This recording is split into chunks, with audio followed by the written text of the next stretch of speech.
Alright, so, something scaly here, and, I want to show you guys a piece of driftwood I'm going to be putting in my 90-gallon tank when I get it.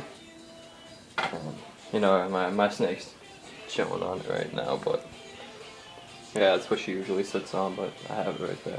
I have a towel under it so it didn't make marks on the carpet, because, it made marks on the side of the wall, but, so, this is a pretty big piece. My snake's about 3 feet long now. You can see just how long. It's just an absolutely awesome looking piece.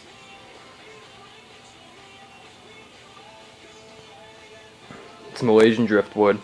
There's actually a funny story that goes along with this. The guy who I bought it from,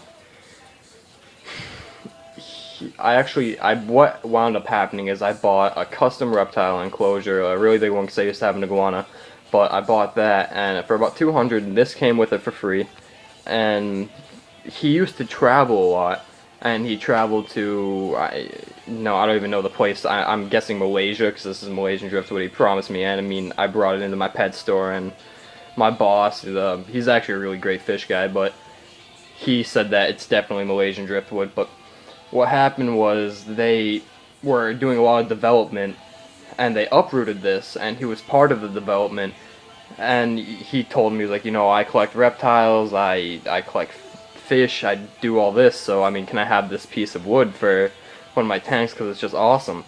And so these are the roots. You can see where they cut off the tree right there. It's completely flat, but the only thing that's going to suck about this thing is that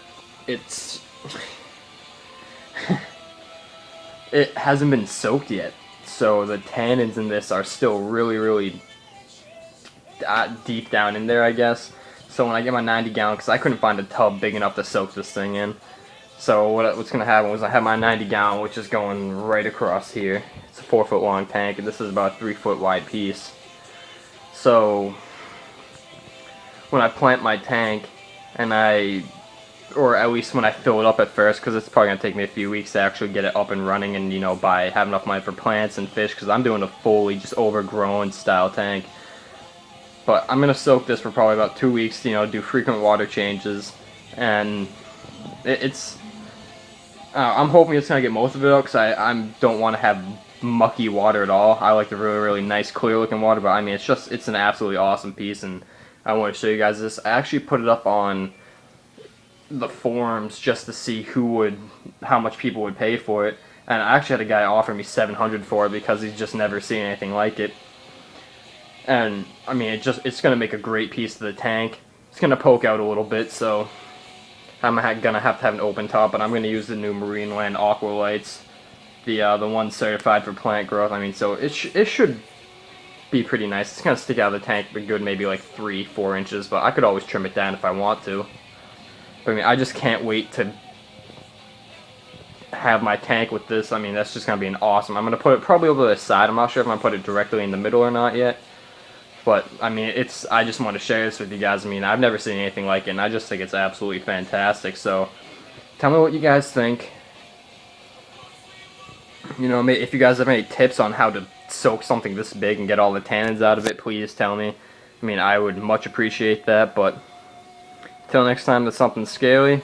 Hopefully I'll be having some fish videos up lately. I'm looking to do a really nice planted angel tank, so we'll see how that goes. It's going to be my first planted, but I'm really hoping it's going to come out nice. Snake's going to miss the piece of wood, and she really likes it. Huh. So yeah, it's about 3 feet wide. I think we measured it roughly around 36, like 36 and a half, 38, something like that, wide. It's just such an awkward piece to actually find the width. You have to go from here, and then it's just not really like a perfect straight line. So it wound up being like, I think like 35 tall, and it was like 18.5 wide. So what I'm gonna actually have to do is right here, because the tank is only, I think, 18 inches wide, so I'm gonna have to cut probably about I'm probably gonna cut like an inch or 2 inches. So it'll give some nice front. It's not gonna. I don't hope it doesn't scratch it up or anything, but yeah. What my plans are for this, because I want to have a dragon goby inside the tank too. Is I don't know exactly how, but right here where you can see this kind of little this notch right here. I mean, it's a pretty big notch. I mean, I have a large hand. It's probably a good like 14 inches or so. But I want to set up a hide or something just for my dragon gold, because they are nocturnal and I do want to make them feel safe. You know, that usually gives them more of a chance. It makes them feel safer to come out if they know they can just run in somewhere and hide. So I'm not sure if I'm going to do wood or rocks or what, but I kind of want to have like an outcrop right here and then have it go to the back of the tank. So, I mean, about that wide, and then just grow a bunch of, I don't know, maybe Java fern or something like that on it. And, I mean, that'd be his little hide, but I think that would look awesome. Even though I am going to do a fully carpeted tank too, right here, I'm probably going to have it gravel out a little bit, you know, maybe like, I don't know, just so the goby can scrap up food or anything from the bottom, because I don't want them terrorizing my plants. Hey Snaky. Her name's Kahlua. She's a Colombian redtail. But that's another video.